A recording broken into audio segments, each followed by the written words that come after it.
ჩვენ ყველანი ვსაუბრობთ მადუროზე და თითოეული ჩვენგანი საკუთარ თავზე ვლაპარაკობ განა არა. თითქოს ვენესუელის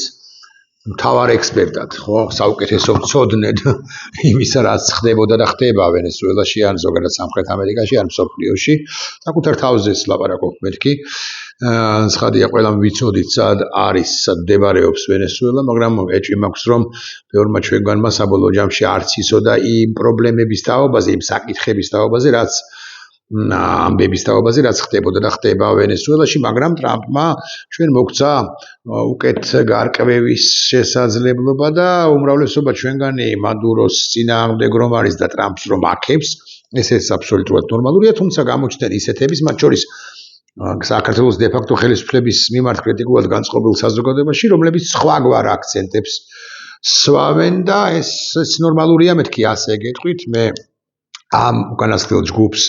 მათ შორის ჩვენს მომხრეებს, ქართული ოცნების მოწინააღმდეგეებს არ ვეთანხმები, ამიტომ მემარცხენე მოსაზრებებს საერთოდ არ ვიზიარებ ხოლმე, არ მიმაჩნია, რომ ამერიკას ისეთივე იმპერია, ასეთი წავიკითხე, როგორიც რუსეთი, ამას ქართული ოცნების მომხრეები რო ამბობენ, ესეც კი გამაღიზიანებელია და ახლა მომხრეები, ქართული ოცნების მოწინააღმდეგეები, ჩვენი მომხრეები რო ამას ამბობენ, ეს მით უფრო გამაღიზიანებელი არის მეთქი, მაგრამ ოკეი, ამასაც აქვს თავისი ლოგიკა და ამ აზრსაც აქვს თავისი საფუძვლები. არა, მეორე მხრივ, დაბეჭდებით შემიძლია თქვა, რომ ამერიკა იმპერია არ არის, ამერიკას არ აქვს არანაირი ინტერესი, რომ იმპერიული საკუთარი ამბიციები და იკმაყოფილოს, იმპერიად იქცეს, უბრალოდ ის მსოფლიო ჟანდარმი არის და არის, ჟანდარმი ამ შემთხვევაში კარგი კონოტაციით და სადაც უსამართლობას წააწყდება და სადაც შეუძლია უსამართლობის გასწორება აღმოფხვრა, იქ ამას ახერხებს, ამიტომაც არის მაღალზე მაღალი ალბათობით ირანი შემდეგი რიგში და საერთოდ საკითხავია, მოდი ასე დავსვავ საკითხს, რა უფრო ცუდია, აი რაღაცა ექსპანსია რომელიმე სახელმწიფოში ვენესუელაში ასე მაგალითად, თუ იმ დიქტატორული რეჟიმების შენარჩუნება, რომლებიც ნელი კი არა საკმაოდ სწრაფი სიკვდილით ქვეყანასაც და ქვეყნის საზოგადოებასაც და ინდივიდებსაც კლავენ ყოველი შემდეგი პროტესტისას, რაც ხდებოდა ვენესუელაში, ან ხდება ირანში, ან ხდება სხვაგან, ეს უმძიმესი ამბებია რეალურად და ვინმე უნდა ჩაერიოს მეორე თუ მესამე მხრივ, იმიტომ რომ ეს ყველაფერი აღმოიფხვრას, ეს ყველაფერი დასრულდეს და გადალახოს იმ სახელმწიფომ, როგორღაც მოინელოს იმ სახელმწიფომ, კი არა სახელმწიფოებმა, ის დიქტატორული რეჟიმები, რომლებიც არის. ეხლა ბუნებრივია კითხვა, ამგვარით შეიძლება გაჩნდეს ჩრდილოეთ კორეას რატო ვერ ებრძვისო, მაგრამ იქ არის უამრავი ფაქტორი, რატო ვერ ამარცხებსო. ხო, იქ არის უამრავი ფაქტორი, მათ შორის ბირთვული იარაღის ფაქტორი, მათ შორის რუსეთის ფაქტორი, მათ შორის ჩინეთის ფაქტორი, მათ შორის საფრთხეების, რისკების გათვლის ფაქტორი და ასე შემდეგ და სხვა თუ არაფერი ეს ეგრეთ წოდებული მონროს დოქტრინა არ ვრცელდება მაინც და მაინც ოკეან გაღმა, თუ გულახდილები ან ნაკლებად კი არ ვრცელდება ოკეან გაღმა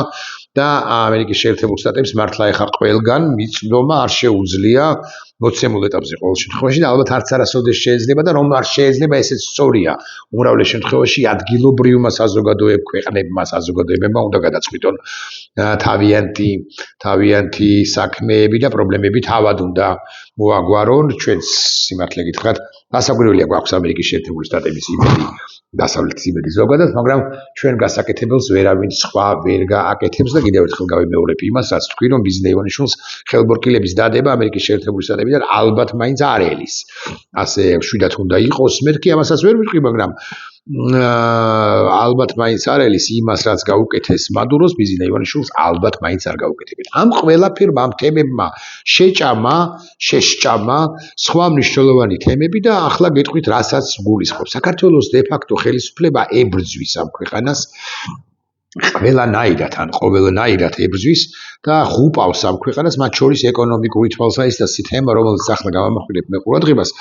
ხო, თითქოს მეორე ხარისხოვანია საზოგადოებაში, რომელიც გადართულია მადუროსთვის კისრის მოგრეხვის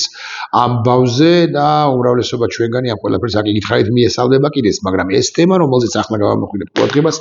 ესეც მნიშვნელოვანი ამბავია. არ ვიცი, იცით თუ არა თქვენ, რომ საქართველოს დე-ფაქტო საფეხბურთო ხელისუფლებამ რამდენიმე საერთაშორისო სასამართლო არბიტრაჟი დავა წააგო რამდენიმე ქვეყანასთან ან რამდენიმე ქვეყანასთან და კომპანიასთან თუ გნებავთ ასე ვიტყვი და ერთ-ერთი წაგებული დავა არის ენერგეტიკის ყოფილი მინისტრი დიდი ხნის წინ იყო ის ენერგეტიკის მინისტრი ენერგეტიკის სამინისტრო საერთოდ არ არსებობს მაგრამ ენერგეტიკის ყოფილი მინისტრის დღეს დედაქალაქის მერის ბანდიტი კახა კალაძის მიერ წარმოებული პოლიტიკის და მიღებული გადაწყვეტილების გამო წაგებული დავა ინტერრაოსთან და ინტერრაოსთან ჩვენ წავაგეთ 139 მილიონი დოლარი საერთაშორისო არბიტრაჟში და გაიწავაგეთ ჩვენ ვალდებულნი ვართ ჩვენ ანუ ქართული სახელმწიფო ანუ შესაბამისად ქართული საზოგადოება გადასახადის გადამხდელიო ასე რომ ამბობენ ჩვენი ბიუჯეტი ასე რომ ამბობენ კი არა ასე რომ არის კიდეც ვალდებულია რომ ამ რუსულ კომპანიას გადაუხადოს 139 ანუ 140 თითქმის მილიონი დოლარი და დაიწყო საქართველოს თავრობამ ამ ვალის მომსახურება და დაიწყო და პირველი ტრანში სწორედაც რომ 31 დეკემბერს გადაიხადა საქართველოს თავრობამ 2028 წლამდე თუ არ ვწდები და არ ვწდები მოუწევს რამდენიმე ტრანშის გადახდა 2028 წლის ივლისში მოხდება ზუსტი რომ იყო ბოლო გადახდა ეს არის ოცნების რეალურად კორუმპირებული ხელისუფლების კერძოდ კი მაშინდელი ენერგეტიკის მინისტრის კალაძის მიერ დანაშაულებრივი ხელშეკრულება რომელიც გააფორმა მან ინტერრაოსთან და ინტერრაოს ეხა რუსულ კომპანიას ცხადია ვერ დავიცავთ ვერც ერთ შემთხვევაში და ყველას ოკუპანტი დედაკი ვატირე მეთქი ასე ვიტყვი მათ შორის ინტერრაოსი მაგრამ ინტერრაოს ჰქონდა თავისი ლოგიკა და თავისი არგუმენტები საქართველოს ხელისუფლებასთან დავა კამათში და როდესაც ტარიფის ცვლილება მოხდა თავდაპირველად იცით რომ ეს არც უნდა მომხდარიყო გააფორმებული ხელშეკრულების თანახმად მაგრამ მე მოხდა შესაბამისად საქართველოს დაედო ვალი ინტერრაოსი და მე უკვე ინტერრაოსთან ამ საარბიტრაჟო დავის შედეგად ჩვენ წავაგეთ 139 მილიონი 139 მილიონი დაახლოებით 1/3-ია იმ თანხისა დაახლოებით პლუს მინუს რაც ჩვენ წავაგეთ თურქულ კომპანია ენკასთან აი ენკასთან რომელიც ნამახვან ხეს აშენებდა და რომელსაც თითქოს კარტ-ბლანში ჰქონდა მიცემული საქართველოს ხელისუფლებისაგან აშენების თაობაზე ეს არის ღარიბაშვილის პერიოდი პრემიერ-მინისტრობის პერიოდი მაგრამ საქართველოს ხელისუფლების ცალკეულმა ჯგუფებმა მეთქი ასე ვიტყვი გააქტიურეს ის პირები რომლებიც განსაკუთრებით ხმამაღალნი იყვნენ ნამახვან ხესის წინააღმდეგ იბრძოდნენ და გამოდიოდნენ და აქციებს მართავდნენ და ასე შემდეგ თუმცა არც ერთი მათგანის არც ჩამი და არც ჩუმი აღარ ისმის მას შემდეგ კიდევ უფრო უარესები მოხდა ჩვენს ქვეყანაში მაგრამ ბევრი მათგანი თუ ყველა არა მიმალულია მეთქი ასე გეტყვით მაგრამ მაშინ საქართველოს ხელისუფლების ცალკეულმა ჯგუფებმა ჩემი ვარაუდით და ფიქრით სწორედაც რომ სუსმა გააქტიურა ჯგუფები სუსი პარალელურად ემუშავებოდა ამ ენკას ჩემი ანალიზით, მოდი ასე ვიტყვი, ერკა იღებდა დაპირებებს იმის თაობაზე, რომ ნამახვანი მაინც აშენდებოდა, მაგრამ ამასობაში იწელებოდა ეს პროცესი და რომელიღაც ეტაპზე საქართველოს ხელისუფლება მთლიანად როგორც ორგანიზმა, ერთიანმა ორგანიზმმა, მოკლედ ქართულ მოსწრებამ გადაწყვეტილება მიიღო ენკას გაგდების და ნამახვანის პროექტის გაჩერების თაობაზე ისე უნდა ვიცოდეთ, რომ 4 მილიარდი დოლარის ინვესტიციები არის გაჩერებული ენერგეტიკაში, რაც ძალიან დიდი თანხაა ჩვენისა და პატარა ქვეყნისათვის. უმრავლეს შემთხვევაში ეს არის თურქული ინვესტიციები და ჩვენ რაც მთავარია ეს ჰიდროელექტროენერგია ჩვენ გვჭირდება, რომ ვიყოთ ამოუკიდებელი ენერგოდამოუკიდებელი სახელმწიფო და არ ვიყოთ ჩამობღაუჭებულნი, არა მხოლოდ რუსეთზე სხვათა შორის, არამედ შესაძლოა სხვა ქვეყნებზეც, რომლებიც ამას გარკვეულ შემთხვევებში შესაძლოა გამოიყენებენ, ან იყენებენ უკვე ჩვენი სახელმწიფოებრივი ინტერესების საზიანოდ რუსეთი პირველ ყოვლისა. რასაკვირველია, მოკლედ ნამახვანის ეგრეთ წოდებული кейსის გამო ღარიბაშვილის პასუხისმგებლობაა ეს ჩვენ წავაგეთ 400 მილიონი დოლარზე მეტი გადახდა მოგვიწევს ენკასთვის და ეს არის ჯამში რომ ვილაპარაკოთ ჯამში ანუ ესე იგი ინტერრაოსთვის გადასახდელი 140 მილიონი დაახლოებით და 400 მილიონი ანუ 540 მილიონი ეს არის დაახლოებით 1,5 მილიარდი ლარი და ეს მილიარდ ნახევარი ლარი ერთი ჟღერს ჯერეგერთი მართლა მოსულობითი თანხაა ჩვენთვის 540 დაახლოებით მილიონი დოლარი, მაგრამ რატომ არის მნიშვნელოვანი კიდე დამატებით ჩვენს კონტექსტში, რომ ვიცოდეთ მაინც ჩვენ სტრატეგიულად გვჭირდება პირველი რკინიგზის მოდერნიზაცია. და რკინიგზის მოდერნიზაციისათვის ამ მთავრობას ფული არ აქვს. ამ მთავრობას შეუძლია თქვას,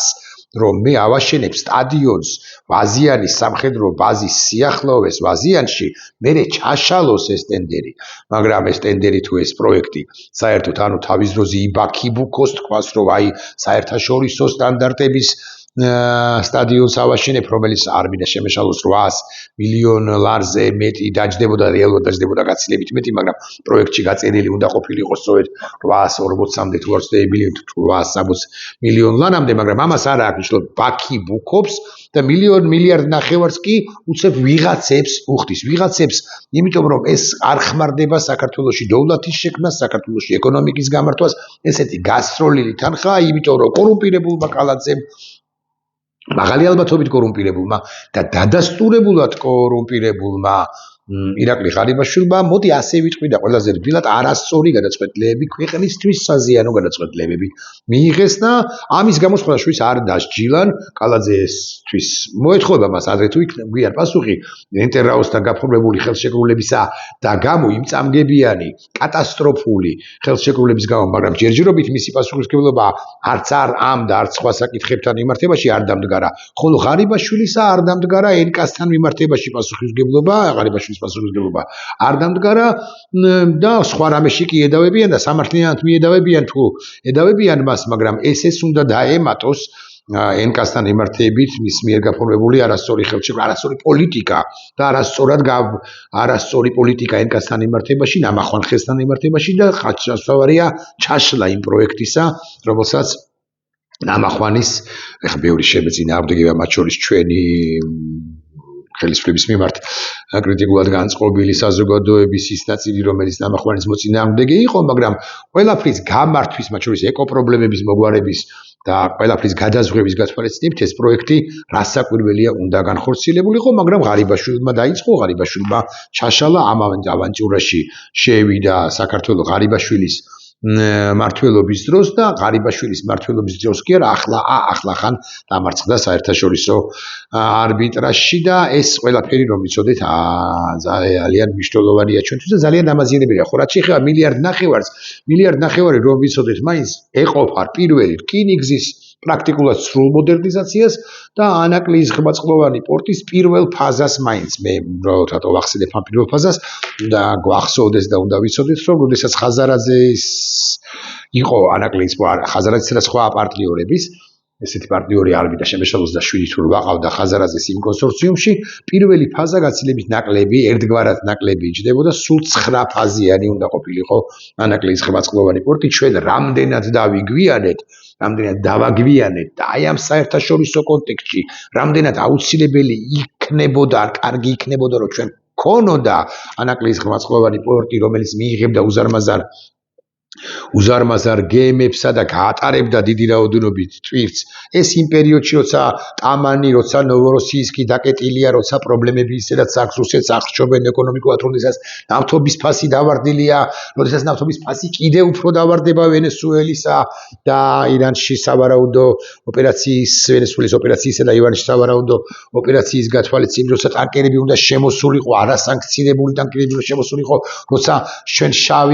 ტანკერები შავი ფლოტი, ჩრდილოვანი ფლოტი არ უნდა გაგვეტარებინა რუსეთისა და ასე შემდეგ ჩვენ ვიქნებოდით, არ ვიცი, ბევრად წინ არსებული ქვეყანა, მართლა 9% კი არ გვიქნებოდა ისიც ალბათ ეკონომიკური ზრდა როგორც ბლატაობს თუ როგორც თავმომწონებს ბანდიტი ირაკლი გობახიძე, არამედ გვიქნებოდა ბევრად მეტი და რეალური 10-15% გვიქნებოდა ჩვენ რომ ანაკლია გქონდეს, მაგრამ ბიზინამ პერსონალურად და რუსეთმა რომ მას უკარნახა ბიზინა ივანიშვილს ეს ყველაფერი ჩაშალა და ეხლა ისევ ნამახვანს ან ინტერრაოს რომ მიუბრუნდეთ, აი მილიარდ ნახევარი ლარის გადახდა მოგვიწევს ორივე კომპანიისთვის და ეს მილიარდ ნახევარი რომ გამოგვენ თავისუფლებინა ჩვენ რასაკვირველია უკეთეს მდგომარეობა ანაკლია სავაში რკინიგზის მოდერნიზაცია ერთგვარად მაინც მოვახერხებდით მაინც და რკინიგზა ანაკლის განუყოფელი ნაწილია შუა დერეფანი საერთოდ ძალიან მნიშვნელოვანია ჩვენთვის ოღონდ შუა დერეფანი მნიშვნელოვანია განსაკუთრებით მაშინ როდესაც გამართული რკინიგზა გაქვს სპორტი გაქვს სახმელეთო გადაზიდვების შესაძლებლობა გაკეთდა ეს ეგრეთ წოდებული გზატკეცილი ავტობანი მაგრამ მაშინ როდესაც შენ დასალ ცენტრალური აზიის ტვირთები ცენტრალური აზიისა და ჩინეთის თუნდაც ტვირთები მოგაქვს ჩამოგაქვს შენ ანაკლის სპორტში ან შენ საპორტო ინფრასტრუქტურაში საზღვაო ინფრასტრუქტურაში მოგაქვს და მე გაგაქვს დასავლეთში ესეც უნდა ვიცოდეთ და პარემ რაღაცა ამაზე საუბრობთ მე გეტყვით რომ ტელევიზიებს სამწუხაროდ ქართულ მედია საშუალებაში ამგვარ რაღაცებზე ყურადღება არ ანაკლებად არის გამახვილებული არა საქართველოს ხელისუფლება აღარებებს ქართულ სახელმწიფოს საქართველოს აღარებებს და ბანდიტი ხაკალაძე თუ ბანდიტი ირაკლი კობახიძეც რასაკვირველია ირაკლი ღარიბაშვილი ამ შემთხვევაში არიან პასუხისმგებელნი იმაზე რომ მილიარდ ნახევარი თქვენი ჯიბიდან უნდა ამოვიდეს და ერთ შემთხვევაში რუსების და მეორე შემთხვევაში ჩვენი პარტნიორი ქვეყნის თურქეთი ჩვენი პარტნიორი ქვეყანა ჩვენი პარტნიორი ქვეყნის კომპანია NK-ს ჯიბეში უნდა წავიდეს იმიტომ რომ საქართველოს ხელისუფლება კორუმპირებულია იმიტომ რომ საქართველოს ხელისუფლება ებრძვის და ასევე მნიშვნელოვანია სულ არ დავადანაშაულოთ ასე ღიად ქართული ოცნება კორუმპირებულობაში თუმცა უნდა დავადანაშაულოთ მინიმუმ არა კომპეტენტურია როდესაც აფორმებს ამა თუ იმ ხელშეკრულებას თუ ერთ თუ მეორე კომპანიასთან მე თავად ვეშლის თვითონვე იხლართება და კატასტროფულ მდგომარეობაში აქცევს ამ ქვეყანას აი ეს არის ჩემი შემდეგი კი არა მორიგი ვიდეო ბლოგი